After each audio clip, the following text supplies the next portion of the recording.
찬송가 63장으로 찬송하겠습니다. 63장 찬송입니다.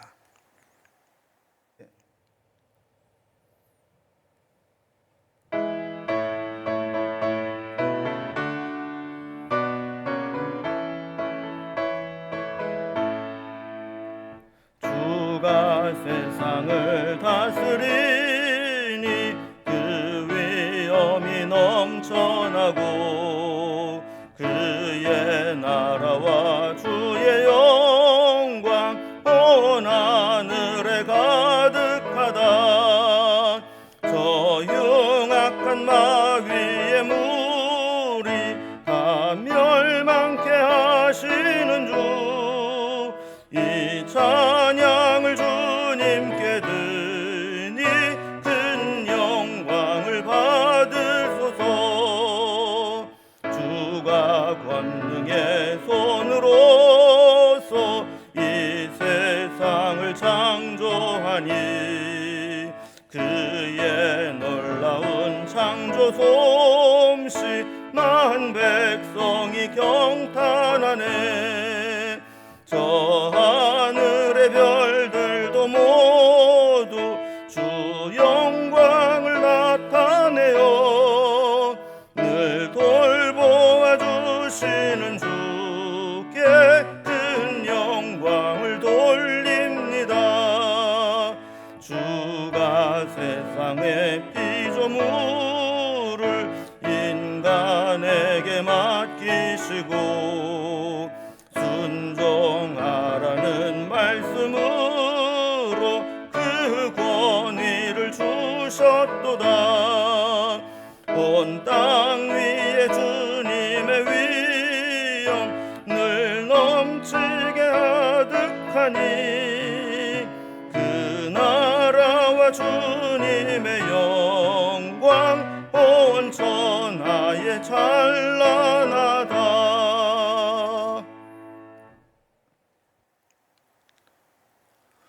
오늘 함께 나눌 하나님 말씀은 스바냐서 2장 4절에서 15절까지 말씀입니다. 스바냐 2장 4절에서 15절까지 말씀을 제가 봉독합니다. 가사는 버림을 당하며 아스글론은 폐허가 되며 아스돗은 대낮에 쫓겨나며 에그론은 뽑히리라. 해변 주민 그렛 족속에게 화 있을진저 블레셋 사람의 땅 가나안아, 여호와의 말씀이 너희를 치나니 내가 너를 멸하여 주민이 없게 하리라. 해변은 풀밭이 되어 목자의 운막과 양떼의 우리가 거기에 있을 것이며 그 지경은 유다 족속의 남은 자에게로 돌아갈지라. 그들이 거기에서 양떼를 먹이고 저녁에는 아스글론 집들에 누우리니 이는 그들의 하나님 여호와가 그들을 보살피사 그들이 사로잡힘을 돌이킬 것임이라. 내가 모압의 비방과 암몬 자손의 조롱하는 말을 들었나니 그들이 내 백성을 비방하고 자기들의 경계를 대하여 교만하였느니라. 그러므로 만군의 여호와 이스라엘의 하나님이 말하노라. 내가 나의 삶을 두고 맹세하노니 장차 모압은 소돔 같으며 암몬 자손은 고모라 같을 것이라. 찔레가 나며 소금 구덩이가 되어 영원히 황폐하리니 내 백성의 남은 자들이 그들을 노략하며 나의 남은 백성이 그것을 기업으로 얻을 것이라. 그들이 이러한 일을 당할 것은 그들이 만군의 여호와의 백성을 회방하고 교만하여졌음이라. 여호와가 그들에게 두렵게 되어서 세상의 모든 신을 쇠약하게 하리니 이방이 모든 해변 사람들이 각각 자기의 처소에서 여호와께 경배하리라. 구스 사람들아 너희도 내 칼에 죽임을 당하리라. 여호와가 북쪽을 향하여 손을 펴서 아수르를 멸하며 니느웨를 황폐하게 하여 사막같이 메마르게 하리니 각종 짐승이 그 가운데 때로 누울 것이며 당아와 고슴도치가 그 기둥 꼭대기에 깃들이고 그것들이 창에서 울 것이며 문턱이 적막하리니 백향목으로 지은 것이 벗겨졌음이라. 이는 기쁜 성이라 염려 없이 거주하며 마음속에 이르기를 오직 나만 있고 나 외에는 다른 이가 없다 하더니 어찌 이와 같이 황폐하여 들짐승이 엎드릴 곳이 되었는고. 지나가는 자마다 비웃으며 손을 흔들리로다. 아멘. 우리 지난 시간에 우리는 하나님이 스바냐를 통해서 우상 숭배와 또 하나님에 대한 무관심으로 범죄한 이스라엘 백성들을 빨리 모이라 이렇게 촉구하면서 하나님을 찾고 공의와 겸손을 구하라 하는 말씀을 살펴보았습니다. 그런데 하나님은 이제 이어서 이스라엘 주변에 있는 열방을 향해서 심판하시겠다는 말씀을 이어서 하십니다. 그 이스라엘의 가까이에 있었던 블레셋을 시작으로 모압, 암몬, 그리고 이제 비교적 저 멀리 있는 남쪽에 구스나 또 북쪽에 있는 아수르에 이르기까지 모두 하나님 앞에 심판을 받을 것이다라고 말씀을 합니다. 그럼 저들이 이렇게 심판을 받아야 될 이유를 곳곳에 설명을 하고 있는데, 그 이유는 크게 두 가지입니다. 하나는 하나님 백성을 향해서 비방과 회방과 했기 때문이고, 또 하나는 하나님 앞에 교만했기 때문입니다. 하나님이 저들을 심판하시게 되면 그 땅은 아무도 살 수 없을 정도로 황폐하게 되는데, 그 땅을 결국 유다 백성이나 짐승들이 차지하게 될 것이라고 말씀합니다. 그러니까 이스라엘 백성들 주변에 있는 나라들이 조금 힘을 갖게 되었을 때 함부로 하나님 백성들을 괴롭히고 조롱하고 또 하나님과 세상 앞에 교만함으로 살아가게 될 때 하나님은 결국 그들도 심판하실 것이다 라고 말씀하는 겁니다. 자, 이렇게 하나님의 심판으로 사라지게 될 도시들에 대해서 오늘 본문을 살펴봅니다. 단락별로 구분을 해보면 먼저 4절에서 7절까지는 이스라엘 옆에 있는 블레셋을 향한 하나님의 심판의 내용이 나옵니다. 또 8절에서 11절까지 보면 요단강 건너에 있는 모압과 암몬을 향한 하나님의 심판의 내용이 나오죠. 그리고 12절에서 15절까지는 저 멀리 남쪽의 구스와 또 북쪽의 아수르를 향한 하나님의 심판이 기록되어 있습니다. 먼저 첫 번째 단락으로 블레셋을 향한 하나님의 심판의 내용을 살펴보도록 하겠습니다. 서론 부분에서 말씀드린 것처럼 하나님을 모르는 백성들은 조금만 자신들이 어떤 힘을 갖게 되면 자기가 제일인 줄 알고 교만해합니다. 그래서 하나님의 백성들을 향해서 함부로 괴롭히고 또 하나님 앞에서도 자만함의 극치를 보이게 되죠. 이런 자들을 때가 되면 하나님이 심판하실 것이다, 이렇게 말씀을 하는 겁니다. 먼저 이스라엘에게서 가장 가까이 있었고 제일 오랫동안 이스라엘을 괴롭게 했던 블레셋에 대한 심판을 예고합니다. 4절과 5절을 보면 가사, 아스글론, 아스돗, 에그론, 또 해변 주민, 그렛 족속, 이런 자들이 나오게 됩니다. 이런 자들은 다 블레셋 족속을 이루는 도시 국가들과 지명이죠. 이들이 버림을 당하고 폐허가 되며 안전하다고 여겨지는 대낮에 쫓겨나게 되고 뽑혀버리고 화가 임하게 될 것이다 라고 말씀을 합니다. 5절에 보면 그 모습을 이렇게 설명합니다. 블레셋 사람의 땅 가나안아, 여호와의 말씀이 너희를 친하니 내가 너를 멸하여 주민이 없게 하리라. 완전히 폐허가 되고 사람이 살 수 없는 그런 곳이 되게 할 것이라는 겁니다. 6절에 보면 해변은 풀밭이 되어 목자의 운막과 양떼의 우리가 거기에 있을 것이다, 이렇게 말씀합니다. 이것은 블레셋 서쪽에 지중해 쪽에 해변 평야에 주인이 바뀔 것이고, 그 바뀐 주인은 그 땅을 완전히 다른 목적으로 용도로 사용할 것이다 라는 겁니다. 원래는 그 농사를 짓던 곳인데 하나님의 백성들이 그 땅을 차지하게 돼서 양을 치고 운막을 짓고 양떼를 먹이는 그런 땅을 되게 할 것이다 라는 거죠. 그래서 7절 말씀을 보면 그 지경은 유다 족속의 남은 자에게로 돌아갈 것이다, 이렇게 말씀을 합니다.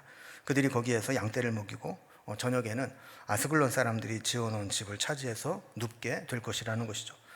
한때 하나님의 백성들이 하나님께 범죄하여 심판을 받긴 했지만 심판 가운데 하나님께 돌아오고 견디고 남은 자들에게는 이 가나안 땅을 주어서 그곳에서 살게 하시겠다라는 약속의 말씀입니다. 두 번째로 8절에서 11절까지는 모압과 암몬을 향한 하나님의 심판의 예고입니다. 이제 모압과 암몬을 향한 심판으로 이어지는데 8절 말씀 보면 내가 모압의 비방과 암몬 자손이 조롱하는 말을 들었나니 그들이 내 백성을 비방하고 자기들의 경계에 대하여 교만하여졌느니라 그랬습니다. 그러니까 블레셋에 대해서는 그들이 왜 이런 심판을 받아야 되는지에 대한 구체적인 이유를 설명하지 않으셨지만 모압과 암몬에 대해서 그 심판의 이유를 설명합니다. 그것은 하나님의 백성을 조롱하고 비방하며 자기들의 경계에 대하여, 그러니까 그 자기의 국경, 이 접경까지 와서 교만하게 행했기 때문이라는 겁니다. 하나님이 자기 백성을 징계하실 때는 이유가 있습니다. 그리고 하나님의 백성이 하나님께 징계를 당할 정도가 되면 이방인들이야 더더욱 징계를 받아 마땅한 것들이죠. 그런데 하나님의 백성이 하나님께 징계를 받아 고난을 당할 때 주변에 있던 모압과 암몬 이방 나라들은 그 모습에도 조롱하고 악담을 퍼부으며 욕설을 해댄 것입니다. 하나님은 이것에 대해서 심판하시겠다라는 겁니다. 그들은 더 악하면서 하나님 백성들의 징계받는 것을 조롱하는 것에 대한 대가를 치르게 하시겠다는 거죠. 9절에 보면 하나님은 하나님의 신실하심을 두고 맹세하며 강력히 말씀합니다. 장차 모압은 소돔 같으며 암몬 자손은 고모라 같을 것이다 라는 겁니다. 여러분, 소돔과 고모라는 하나님께 심판을 받아 멸망한 타락한 도시의 대표 도시입니다. 그래서 그곳에 찔레가 나며 소금 구덩이가 되며 영원히 황폐할 것이다 이렇게 말씀합니다. 이렇게 멸망하고 난 후에 하나님의 남은 백성들이 그 땅을 노력하여 차지하며 그것을 기업으로 삼고 차지하게 될 것이라고 말씀합니다. 한때 교만해서 하나님의 백성들을 조롱했는데 이제는 상황이 역전되어서 조롱하던 자들이 황폐해지고 그 땅에 조롱받던 자들이 그 땅을 차지하게 될 것이라는 것이죠. 10절에 보면 모압과 암몬이 이런 처참한 심판을 받게 되는 것은 만군의 여호와의 백성에 대하여 교만해졌기 때문이다 이렇게 말씀합니다. 하나님의 백성 뒤에는 하나님이 계십니다. 설령 그 겉모습이 초라해 보이고 힘이 없어 보인다 할지라도 하나님의 백성 뒤에는 보이지 않는 하나님이 계시기 때문에 그들을 결코 얕보거나 약하다 할 수 없습니다. 그런데 하나님을 보지 못하고 교만하게 하나님 백성들을 괴롭히게 되면 하나님이 그들을 반드시 심판하실 것이다 말씀하는 것입니다. 11절에 보면 하나님의 심판이 시작될 때 이 세상의 모든 사람들은 두려움에 빠지게 됩니다. 그들이 섬기는 모든 신들도 쇠약해져서 맥을 못 쓰게 됩니다. 결국 모든 사람들이 하나님만이 참 하나님임을 깨닫게 되고 자기 처소에서 여호와를 경배하게 될 것이라고 말씀합니다. 자, 이렇게 모압과 암몬에 대한 심판의 말씀을 끝난 후에 이제 구스와 아수르를 향한 심판을 말씀합니다. 세 번째 단락입니다. 구스와 아수르를 향한 하나님의 심판입니다.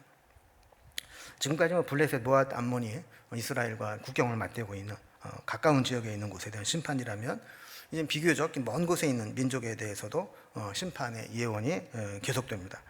12절에 보면 구스 사람들아 너희도 내 칼에 죽임을 당하리라 그랬습니다. 이 하나님의 칼, 그러니까 전쟁으로 인해서 망할 것이다 라는 것이죠. 구스는 지금의 아프리카 에티오피아 남쪽에 있는 나라로서 그들에게 살고 있었던 곳에서 본다면 남쪽 끝에 있는 쪽입니다. 그 당시에 알려져 있는 민족으로서 가장 남쪽에 거주하는 민족이었죠. 이들을 보면 멀리 있다고 해서 하나님의 심판을 면할 수 있는 것은 아닙니다. 사람이 볼 때야 그 남쪽 구스가 멀리 있는 곳이지만 하나님은 그곳까지 가서도 그들에 대한 죄를 물으시고 심판하실 수 있다는 겁니다. 여기도 보면 심판의 이유가 나와 있지는 않지만 너희도 내 칼에 죽임을 당하리라 이렇게 말씀한 것을 보면 그들 역시 모압과 암몬처럼 하나님 백성들을 멸시하고 하나님 앞에 교만했기 때문에 이런 심판을 받는 것이다라고 알 수 있습니다. 이제 13절 이하에서는 아수르를 향한 심판입니다. 13절에 보면 북쪽의 아수르에 대해서 하나님 심판하실 것을 말씀합니다. 아수르의 수도인 니느웨를 황폐하게 하여 사막같이 메마르게 할 것이다 이렇게 말씀을 합니다. 수도가 가장 화려하고 또 사람들이 모여야 되는데 사막처럼 황폐하게 될 거라는 겁니다. 14절에 보면 아수르의 수도 니느웨가 각종 짐승이 그 가운데 때로 누울 것이며 당아와 고슴도치가 그 기둥 꼭대기에 깃들이고 창에서 울어 문턱이 적막하게 된다고 말씀합니다. 게다가 백향목으로 지은 것이 벗겨지게 될 것이라는 것이죠. 그러니까 그 화려했던 문명을 자랑했던 아수르의 수도 니느웨가 완전히 황폐해져서 각종 짐승들 또 당아, 새, 또 고슴도치 이런 것들이 기둥 꼭대기에 올라가 살고 창에 붙어서 적막하게 될 것이라는 겁니다. 자, 이런 심판을 이야기하는데 15절에 보면 아수르가 하나님으로부터 이런 심판을 받아야 될 이유를 설명합니다. 저들은 스스로 생각하기를 기쁜 성이라 염려 없이 거주한다 생각을 했습니다. 그리고 마음에 이르기를 오직 나만 있고 나 외에는 다른 이가 없다면서 자만하며 뽐내던 자들이다 이렇게 말씀을 합니다. 그런데 하나님의 심판이 임하고 나니 황폐해져서 사람이 살 수 없는 곳이 되고 들짐승들이 엎드려 쉬는 곳이 됩니다. 그래서 지나가는 사마다 비웃고 손을 흔들면서 조롱하게 되는 거죠. 하나님이 주신 은혜와 복, 건강과 재물 이것을 감사하게 생각하고 겸손하게 우리에게 은혜와 복을 주신 하나님을 의지하게 되면 하나님은 지속적으로 그 복과 은혜를 누리게 하십니다. 그러나 하나님이 주신 복과 은혜 때문에 하나님을 잊고 하나님으로부터 멀어지며 또 이웃을 멸시하고 교만하게 된다면 결국 하나님의 심판을 받게 될 것이라고 말씀하는 겁니다.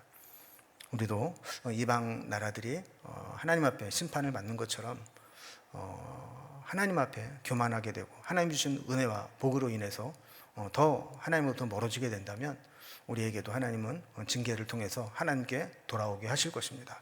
오늘 저들을 향한 심판의 메시지를 통해서 반면교사 삼고 어떤 상황에 있어든지 하나님께 나아가서 겸손하게 하나님의 은혜를 구하는 그 삶이 될 수 있기를 주님의 이름으로 기원합니다. 기도하겠습니다. 하나님 아버지, 오늘 스바냐서의 말씀을 통해서 이스라엘 주변에 있는 세계 열방의 나라들에 대한 심판을 살펴보았습니다. 하나님의 백성들은 겉보기에 연약해 보여도 그 뒤에 그들을 지키시는 하나님이 계시기에 결코 미약하지 않음을 깨닫게 됩니다. 우리도 이 세상을 살아갈 때 우리 뒤에 계시는 하나님의 백을 든든히 믿고 의지하며 살아갈 수 있도록 인도해 주시고 하나님과 하나님 백성들을 멸시하는 자들을 심판하실 하나님을 바라보면서 믿음으로 주님만 의지하며 살아갈 수 있도록 인도해 주시옵소서. 행여라도 하나님께서 우리에게 주신 은혜와 복 때문에 하나님으로부터 멀어지고 세상을 향하는 어리석음을 범하지 않게 하시고 온전히 주님만 바라보며 믿음으로 살아가게 하여 주시옵소서. 오늘도 주님만 의지하며 예수님의 이름으로 기도드리옵나이다. 아멘. 각자의 제목들로 자유롭게 기도하시겠습니다.